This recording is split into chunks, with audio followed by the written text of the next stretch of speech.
started? Yep. Episode 2, here we go, of the Hustle Podcast. No. Start it again. What's our podcast name again? The Something yes. Podcast. Okay. What's going on, guys? Episode 2 of the Something Podcast. Alright. Yeah. So, last week was kind of a mess. The first week, trying to get everything organized, learn each other's strengths and weaknesses. But now we've got into a home strategy for how we want to target our market. Yeah, we're a specialized advertising company we're going with right now, and it's kind of expensive, so getting winning ads is sort of a hard thing to do. And with this economy right now, getting people to actually convert into sales for sort of a product that's not really a necessary product, I would say, it gets challenging.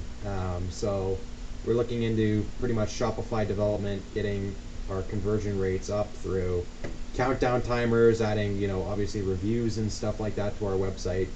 Well, and our CPM, well, we've been using a lot, but our CTR has been pretty low for some of them, for some of the ads, and then higher for other ones. So it's hard to say in business what point you say something. Some people say, well, you never want to quit. Everyone quits early who's in business. So really, it's really just getting through and continuing with making new ad strategies and nailing down your website, because a lot of guys, they quit early before you can even get off the ground. At our point right now, a lot of guys probably would have already quit. They probably would have thought it's no good, this business model sucks.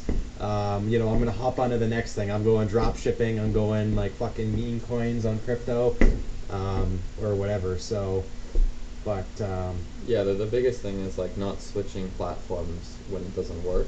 Not dumping $5 here and there and giving up, but being creative and trying to create new things. And yeah, we're just not past the threshold to the sweet spot yet. Yeah, some of our craziest, most out there ads are the ones with the best click-through rate. So on majority of pretty much tools and advertising companies, if you go Facebook ads or whatever, they have different sort of conversion rates and metrics to sort of judge how well your ad's performing. So it's been kind of interesting to test and see that the ads that are sort of the most out there are the ads that are actually performing pretty good. So we're just sort of figuring out, we're trying to nail certain categories of niches, very specific niches that haven't really been captured yet, I would say.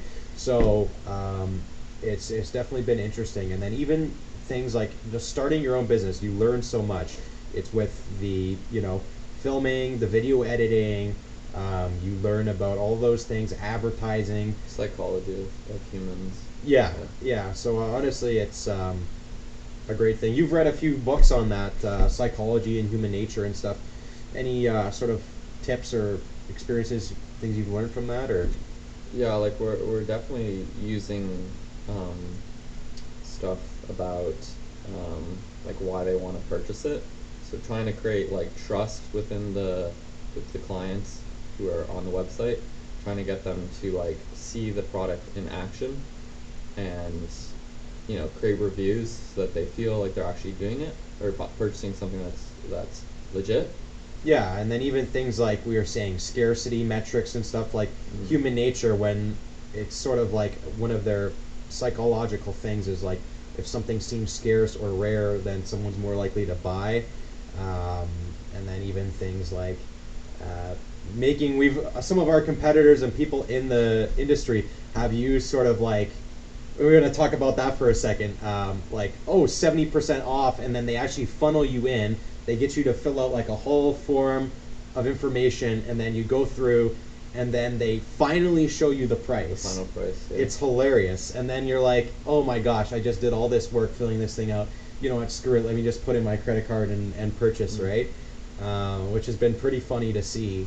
But a lot of our biggest ads on our specialty sort of ad platform We've seen guys that are selling pretty basic products, but Yeah. have just doing really good because of marketing.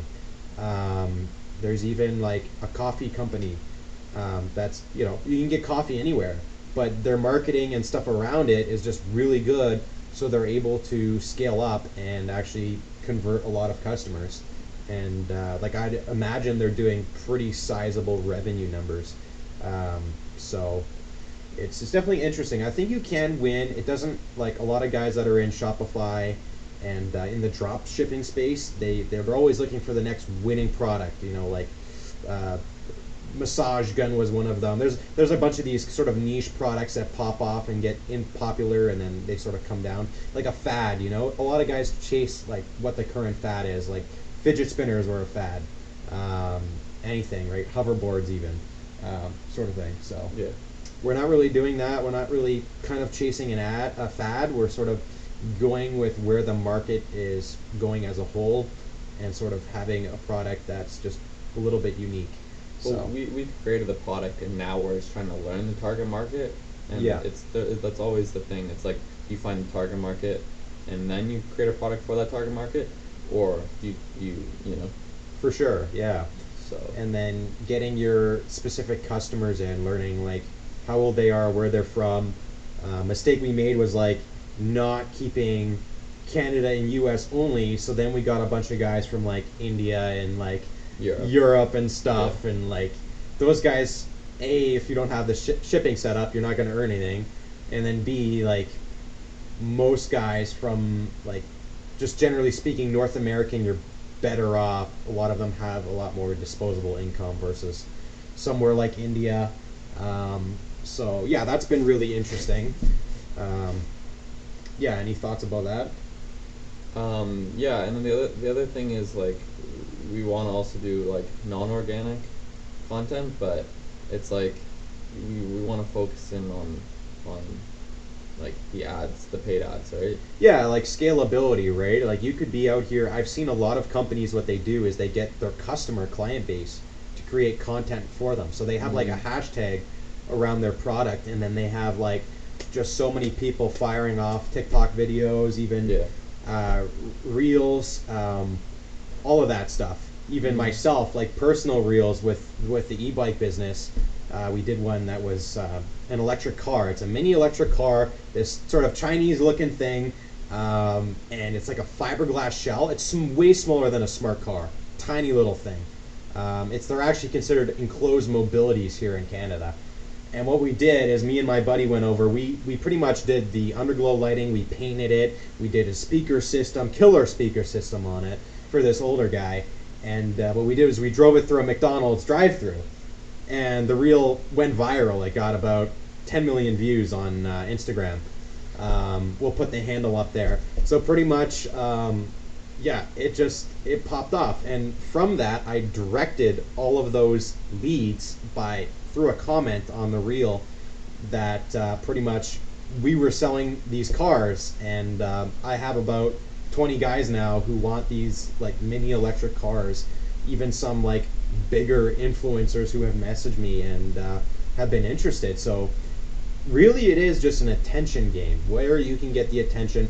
And it's hard to say whether or not that was a one-time fluke, the video, or whether or not I could keep making them and getting millions and millions of views and converting them into customers. The thing about the paid ads is that it is scalable. You can go off of every single content creator's video ever. Your ad can be there, and then you can target your specific audience. So let's say it is, those little mini electric cars. It'd be like seniors, or people who have interest or have watched videos and channels about that kind of thing. So that's been really interesting to see. Yeah, but it's like your other business is also like a service slash a product. Yeah. So like paid advertisements may not be the way to go because you don't need to, True, yeah. Like it's been a lot of free advertising for my own business, so like Facebook Marketplace, Kijiji, all that kind of stuff, and then even just word of mouth. If you're doing a localized business that's not like international shipping or anything, if you get your reputation and name known, you can actually do good business just off of that, right? Um, so, and then also having a physical, legitimate location where customers can come to, that just legitimizes your business way more because customers are actually now very cautious and they know about the drop shippers, they know about those sort of day fly by night businesses and stuff, and they really do be careful where they're putting their credit card information into.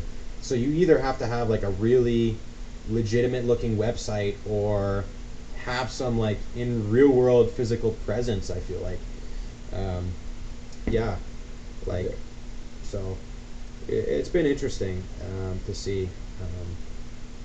But any comments on that Yeah.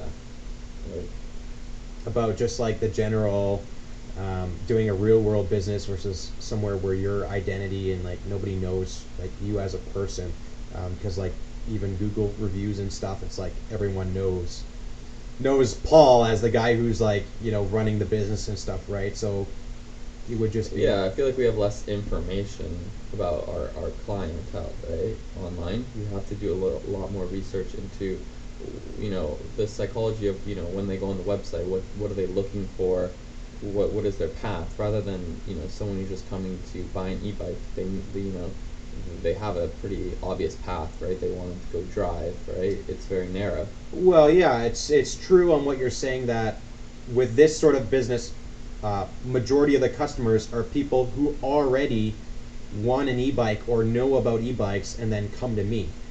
Our business, the customer doesn't really particularly want this product before it goes in front of their face, right? It's sort of one of those things where they aren't searching necessarily. Over time, maybe when we start getting more word of mouth and stuff out, maybe they will be searching. Or once we get the Google SEO up, Google SEO is just like how high your product ranks on Google when someone searches it in. So even getting that up higher, potentially, then it would be people that are looking for it. But like we're saying with the paid ads and stuff, a lot of times they aren't. I mean, it's possible they're like, oh yeah, I've been looking for this thing, and like now it's right in front of me. I can just click on it and buy. But a lot of times it's not. Yeah, So exactly. yeah, it's definitely interesting. Um, Even myself, I've ran a few smaller drop shipping businesses in the past, doing things like I did Halloween costumes a while ago. Speaking of that, that's a really interesting story. When I was doing Halloween costumes, the business was called The Amazing Masks, and it was these LED, Halloween costume masks. Anyway, we was drop shipping those, and COVID happened. And when COVID happened, pretty much they restricted my Facebook advertising account completely, not because I was selling any kind of COVID related product. It was because of the name of the business and their pretty much algorithms detected that domain. And this was before COVID happened, so that was pretty interesting to see happen. And that actually hinders my personal Facebook ads for like Marketplace, which is like super sucks. And Facebook policy is like you can only have one account and it has to be your real name, otherwise like it's against their policy, terms of policies. And if you get demonetized or de-restricted on your Facebook personal account, then you won't be able to do business managed pages and advertise on those either. So that's kind of a real disadvantage if you're trying to do ad through Facebook. Yeah. So Yeah, we're like in the opposite of like, going to the beach and selling water bottles when we know that the person needs the water bottle. mhm. We're trying to sell something that, is niche. So we've created a market that's very, like, not very competitive. We just need to find our spot in it. Yeah, because a lot of people don't know it exists, Yeah, and then we exactly. show it to them. So, um, yeah, pretty much that's how our week has been. It's been sort of rough, just getting the ad creatives in place, and then, like I said, doing ads that wouldn't really make sense, and like neither of us would be like, we would never click on this ad. But then actually going through and seeing some of the other people on some of our advertisers and stuff, some of their ads are like super wonky, and you'd be surprised that they run such a scale of a business off of some of these just wild ads. Yeah, one of them was just like an AI generated video. The whole thing was AI, but it was just like so corny. Yeah, it was pretty hilarious. It was like a southern accent, and it was like talking about this thing, and yeah, it's pretty hilarious. Even and the thing is like a lot of those channels that we may be targeting to, even sort of financial channels and things. Those guys are very competitive on the advertisers because there's all those guys who are running the courses and selling phony baloney stuff on there, and just rent a Lamborghini and post that up on the website, and this is how I earned $10,000, and it's Ty Lopez kind of thing, right? Like surprisingly, that's still going around. It's honestly shocking how profitable and big of an industry those guys are in. Um, yeah, who knows? We were joking about it earlier that once this business, we'll just do a course on how to do it and earn way more on the course than we ever did on the other business. Yeah, It's so exactly. Or write a book. yeah, or write a book. That's the other thing.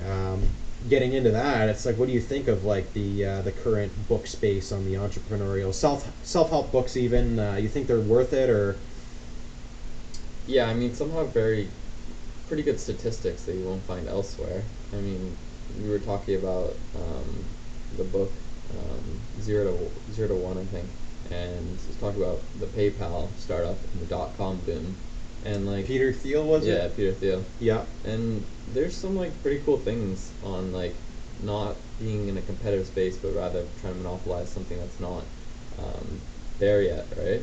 yeah. It might be hard to start out because people don't. But if you're the first one that's there for that particular niche or industry, you could have a sort of a capital, like a good sized share of it, and be sort of the top dog in whatever industry you're going into, which that's what we're hoping to do, become the number one in our own space, because it is a space that hasn't really been really thought of a lot, because we've looked at some of our competitors and something they are in sort of different categories than we are. It's Oh yeah, far really from it. Yeah. yeah, really interesting. So, yeah, if you're wondering what kind of business this is, at the end on our last episode, we will be sharing all of that information and how far we've come at the end of the summer. Yeah. So, Yeah. for now it's a mystery, but yeah, going back to the self help books, a lot of people just end up spending a lot of money on them and just reading and reading and reading, and it's like, well, they're very helpful to get you in the right mindset, I feel, but they don't actually do the work for you. Well, and yeah, you have to be able to apply it, right? You Yeah. can know everything, but the real learning is when you actually apply it. You go through For trying sure. to advertise, then you learn how to advertise, Yeah. and then you get better and better. Yeah, learning, doing, like just taking initiative instantly, and then actually doing the business. It's almost like you learn a lot more from that way. It's even like business school, right? If you're going to school for entrepreneurship, like that doesn't really make a whole lot of sense, right? You learn entrepreneurship from doing it, not Yeah. learning it out of books. And that's with any blue collar job, I would say, is would be great to learn in person. You're even having to talk about like sales skills and stuff, like how valuable that is. If you are good with people and you can sell something, you can make six figures easily. And that's not something you'll learn from a textbook. You'll learn that from getting on the job experience. Yeah, there's guys that do window cleaning and stuff, and they're just really good at nailing the initial, sort of customer interaction, that they just, and also denying their objections as well. Um, so that's definitely really something that skill-wise is indispensable in today's market. Yeah, I think the self help books will give you an insight into things you didn't think of. Yeah, Like Rich Dad Poor Dad, where we're learning about two different opposing fathers yeah, that both impacted his life, um, and the differences, right? yeah. And either of us might not have that experience in our own life, so just to learn from his perspective, it's pretty cool. Yeah, for sure. There's a lot of valuable lessons in that book, especially just starting out in the entrepreneurial space. That's a great book a lot of people say like the first book they read that actually shifts their mindset in terms of like, just working a job and going a 9 to 5 or whatever. And it shows like the Poor Dad and how he wasn't necessarily poor, but he had the sort of was in the poor mindset where he was working a job, and where the rich dad had the ability to sort of have more time and stuff. The poor dad, he was always working, and he made good money in it, but at the end of the day, his time and stuff, he didn't have any of it. So, and he spent all his money. So, yeah, it's definitely really interesting book to read if you do you stumble across it. But yeah, all right. Conclude the episode. Yeah, we'll end it here. Yeah. Yeah, we got a busy week ahead. Yeah. Lots to do. For sure. Alrighty, guys, stay tuned and catch you in the next episode.